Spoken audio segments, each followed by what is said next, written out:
生命之书365天的静心冥想，作者克里希那穆提。倾听内在的声音。问：当我在听你演讲时，我似乎了解了你话中的意思，但是一离开这里，我又弄不清楚了。我实在很想把你的话运用在我的生活里，可是你应该听自己内在的声音，而不是讲者的话。若是一味听从讲者的话语，它就会变成你的权威，进而左右你的理解。这是最恐怖的事，因为这么一来，你一定会建立起对权威的崇拜。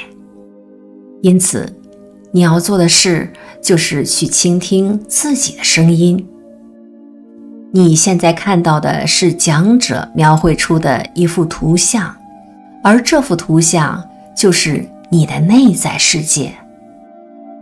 这点若是理清了，就可以看着自己的心，然后对自己说：现在我终于看见自己的真相了，但我并不想对它做什么。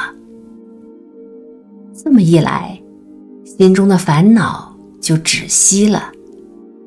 可是你如果说，我终于看见了自己的真相，我必须改变眼前的状态，那么你就会按照自己的理解，设法去改变这个状态。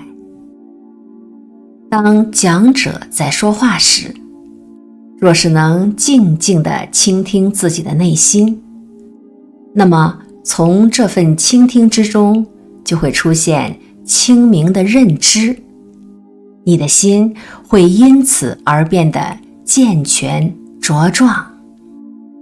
它既不臣服，也不抗拒，它会变得活泼，变得全神贯注。只有这样的人，才能创造出新的世界。